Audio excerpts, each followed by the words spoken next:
We often imagine good people as harmless, kind, and morally superior. But what if that image is incomplete, if not entirely wrong? Arthur Schopenhauer, the philosopher of pessimism, believed that beneath the surface of kindness can hide repressed rage, suppressed desires, and dangerous illusions. The truth is, even the purest hearts can carry the darkest shadows. In this video, we'll explore how Schopenhauer's brutally honest philosophy reveals the hidden side of good people, and why ignoring it comes at a cost. The image of a good person is often one of restraint, someone who is calm, polite, forgiving, and selfless. But Arthur Schopenhauer, a philosopher who saw straight through human illusions, warned that this kind of goodness is not always what it seems. What appears to be moral virtue may in fact be repression, a hiding away of natural instincts that are deemed socially or morally unacceptable. And the problem with repression is that it doesn't eliminate these instincts. It buries them alive. Every human being possesses aggression, envy, lust, and the will to dominate in varying degrees. These impulses are part of the primal core of the psyche, what Schopenhauer referred to as the will, a blind, irrational force that drives all existence. The so-called good person may believe they've overcome these urges, but in reality, they've often just pushed them out of consciousness. They've learned to wear a mask of virtue while hiding a storm beneath. But repressed instincts do not simply vanish. They fester, they rot, and in time, they find their way out.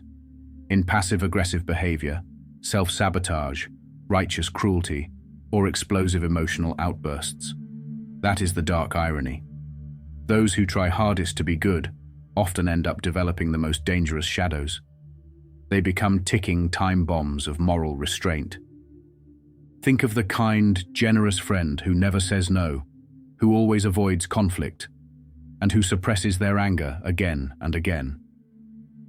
Eventually, a moment comes. Someone says something small, barely offensive, and this friend explodes with fury, shocking everyone. That rage wasn't born in that moment. It was accumulated over years of denial. Schopenhauer understood that repression is not a virtue, but a danger. The denial of one's darker impulses only strengthens their hold. The more someone tries to eliminate their anger or jealousy entirely, the more those forces twist into toxic, unconscious behaviors. What we refuse to face within ourselves often gains control over us in secret. This is why some of the most seemingly good people can become incredibly vindictive when challenged.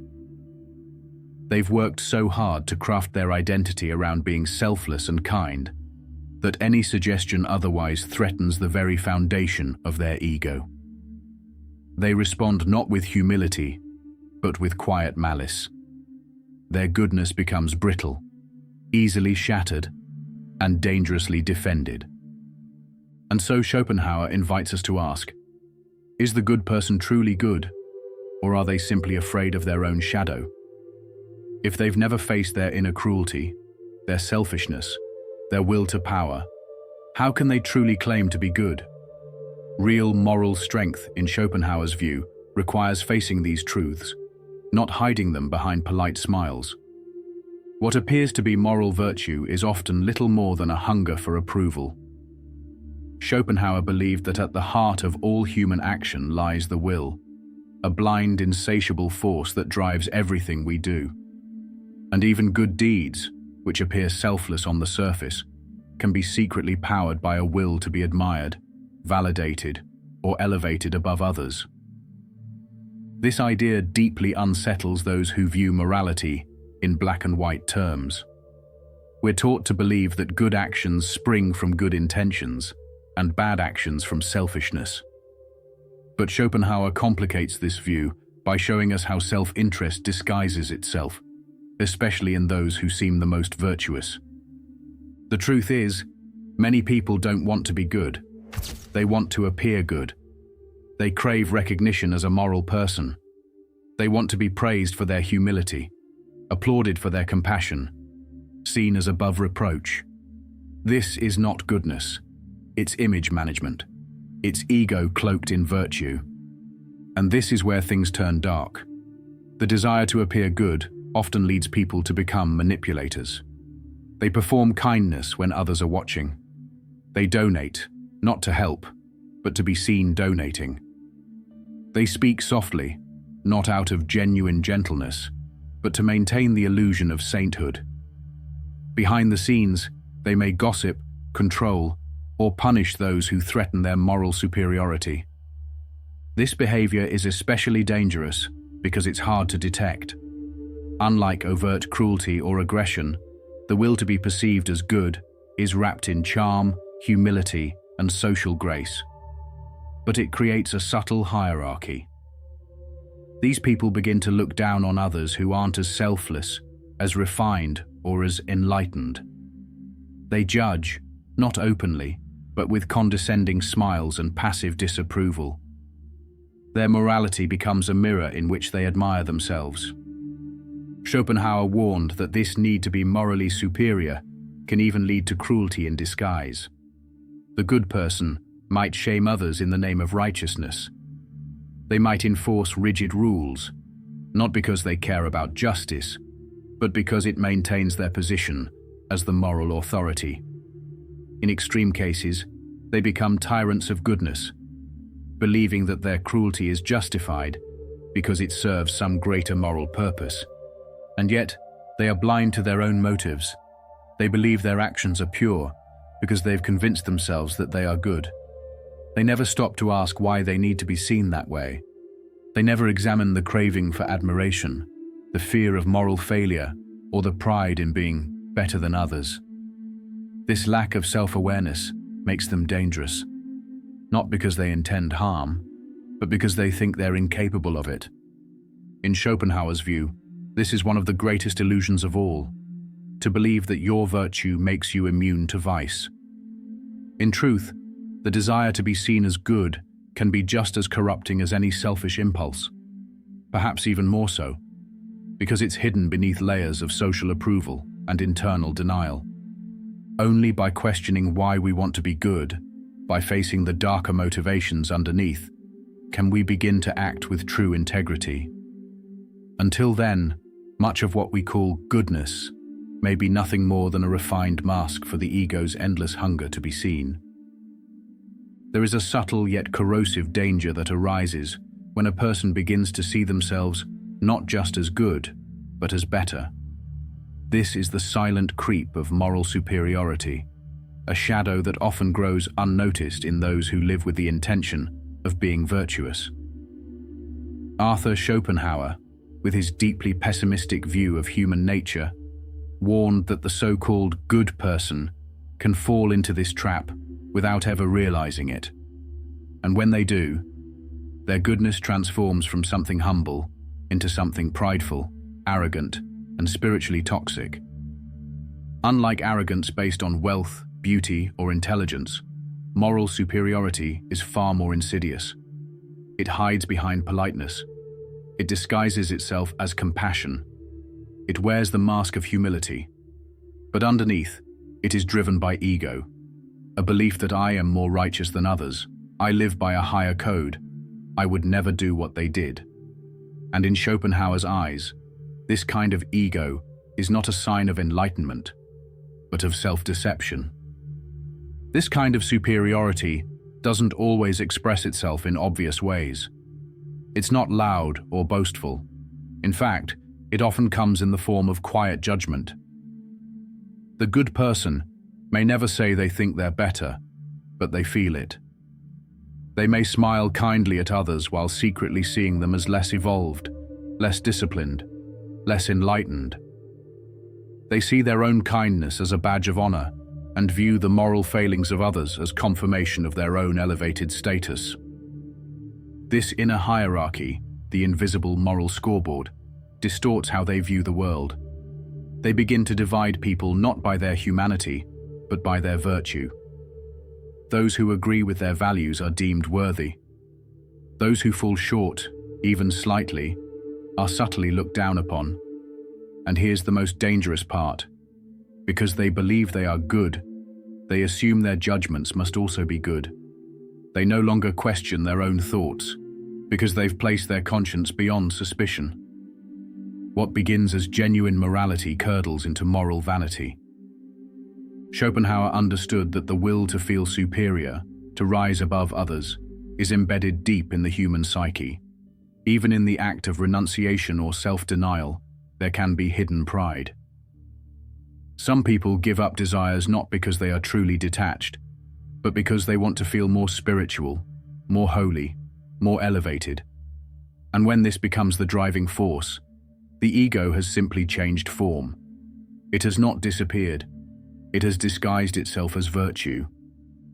This transformation is especially dangerous because it makes honest self-reflection nearly impossible. A person who is proud of their intelligence might be willing to admit when they are wrong. A person who is proud of their strength may eventually recognize their limits. But the person who is proud of being morally good often sees no reason to examine themselves. They believe they are the standard.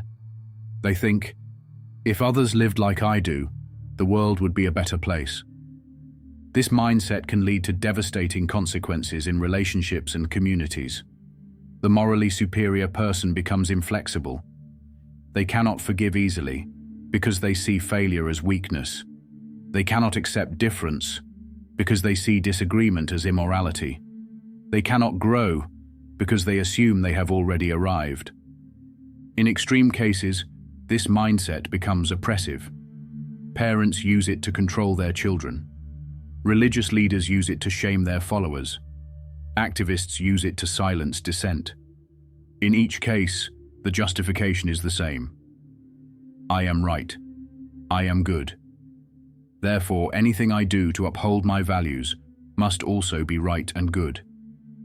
Cruelty, control, and punishment are rebranded as necessary acts of moral enforcement. But Schopenhauer's philosophy pierces through this illusion. He would argue that true goodness is not concerned with being better than others. It is concerned with seeing others as they are, flawed, struggling, just like you.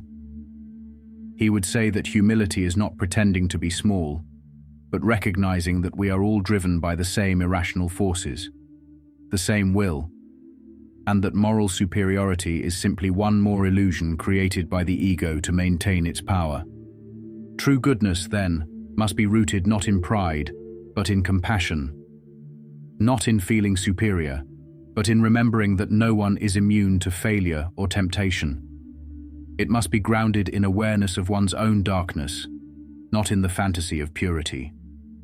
Because only when a person confronts their own capacity for wrong can they offer understanding instead of judgment, and mercy instead of control. Schopenhauer's bleak but honest insight into human nature reminds us that the desire to be good must always be tempered with self-awareness.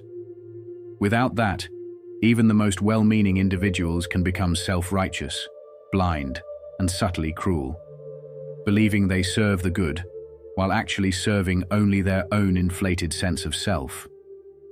There is a deep confusion in our culture between goodness and weakness, between being selfless and being self-erasing. Many people, especially those who strive to be morally upright, fall into the trap of believing that to be good means to constantly sacrifice themselves for others, to tolerate mistreatment, and to put everyone else's needs before their own. But Arthur Schopenhauer, in his relentlessly honest view of human nature, saw this kind of self-denial not as noble, but as deeply pathological. In Schopenhauer's eyes, to live a life entirely in the service of others at the cost of one's own dignity is not a sign of moral strength. It is often the result of fear, guilt, or a desperate need for validation. People who believe they are being good by constantly giving themselves away are often trying to escape some inner pain or avoid confronting their own desires. They silence their anger. They suppress their boundaries. They convince themselves that their value lies in how much they endure. But there is a dark side to this so-called goodness.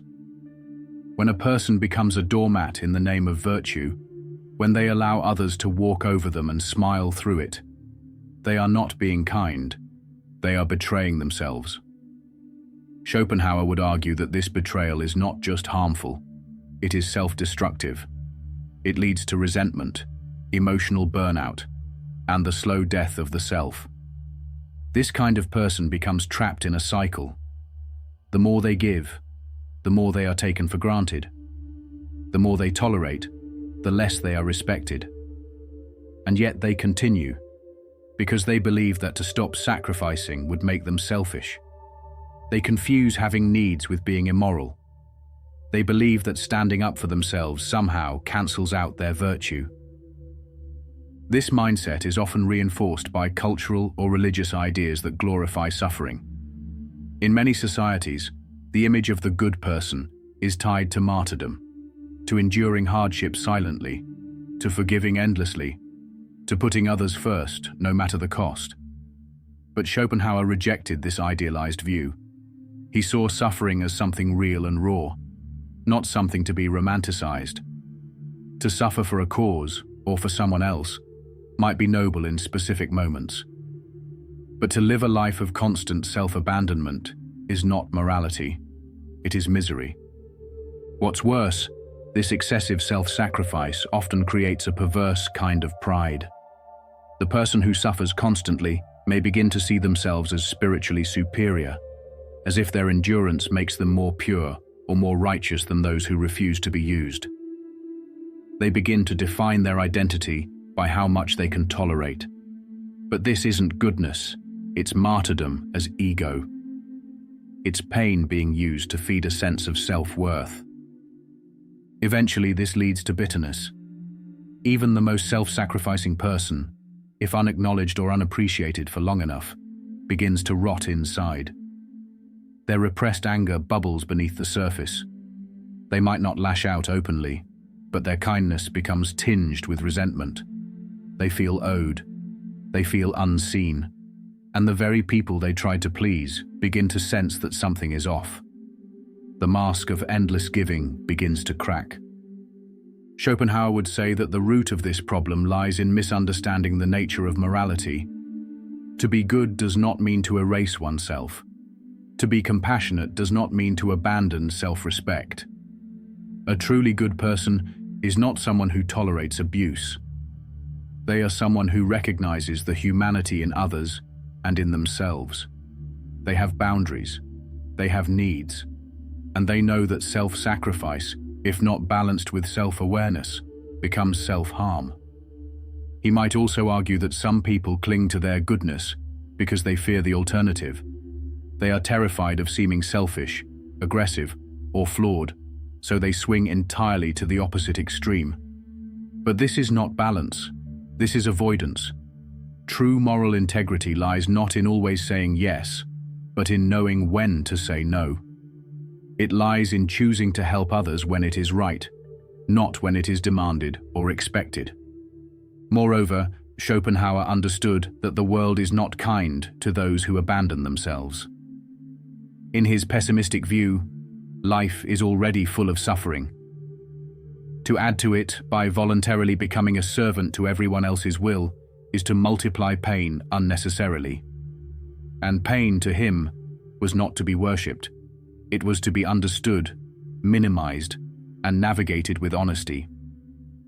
So when we talk about the good person, who is always sacrificing, always yielding, always suffering, we must ask, is this really goodness? Or is it a refusal to stand up for the self? Is it love? Or is it fear? Is it morality? Or is it the quiet tragedy of someone who was never taught they were allowed to exist fully, to take up space, to speak, to resist? In the end, Schopenhauer's message is simple but uncomfortable. If your goodness is destroying you, then it is not goodness. It is something else entirely, something that needs to be examined, challenged, and transformed.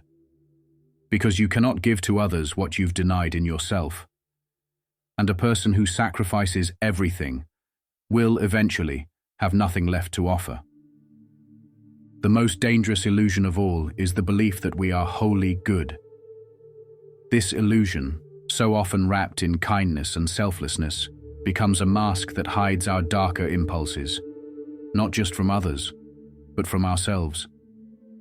Arthur Schopenhauer, with his unflinching gaze into human nature, insisted that true moral clarity does not come from denying our darker tendencies, but from facing them. Until a person confronts the shadow that lives within them, their goodness remains superficial, fragile, and incomplete. Schopenhauer did not believe in the perfectibility of man.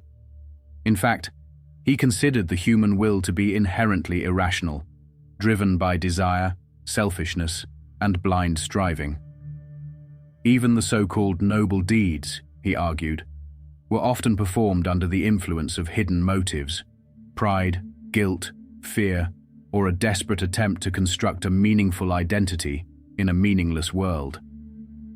And so, for Schopenhauer, the path to genuine moral character required one thing above all: honest self-examination. Most people avoid this examination. It's uncomfortable. It forces them to ask hard questions. Why do I really help others? What do I gain from being seen as good? Is my kindness sometimes a mask for control, or a way to avoid confrontation? These questions peel away the moral self-image that many people cling to and expose the complexity underneath. But this exposure is essential. Without it, the good person becomes trapped in a one-sided identity. They invest everything in appearing kind, selfless, and morally upright. But they become blind to their capacity for cruelty, selfishness, jealousy, and resentment. And when those darker emotions inevitably rise, as they do in all humans, they are not dealt with directly. They are projected, rationalized, or suppressed. The person begins to lash out in passive ways, punish others in the name of morality, or collapse under the pressure of their own impossible standards. Schopenhauer would argue that this repression of the shadow is what leads to the most subtle and dangerous forms of harm. A person who has never accepted their capacity for evil cannot recognize it when it starts to control their behavior. They may gossip under the guise of concern. They may manipulate in the name of righteousness. They may judge others with quiet malice while convincing themselves it's for their own good. Their moral blindness becomes a weapon, not against evil, but against complexity. Carl Jung, building on Schopenhauer's legacy, would later describe this dynamic in terms of the shadow, the repressed aspects of ourselves that we refuse to acknowledge. But Schopenhauer saw it too, in his own way. He knew that morality without self-awareness is often just a well-lit disguise for the will's darker urges. And he challenged us not to live without these urges, but to know them, contain them, integrate them into a fuller understanding of ourselves. Because only when you recognize your own darkness can you begin to choose the good with sincerity. Only when you admit your own selfishness can you act with real generosity. And only when you acknowledge your own rage can you understand compassion as something more than politeness. Goodness that comes from repression is fragile. It cracks under pressure. But goodness that emerges from confrontation, from wrestling with the truth of who you are, is powerful, lasting, and real. To confront your shadow is not to become immoral. It is to become whole. It is to stop pretending that you are something you are not, and start living in conscious harmony with the parts of yourself that you once tried to deny. This is the path of wisdom, not moral perfection, but moral honesty.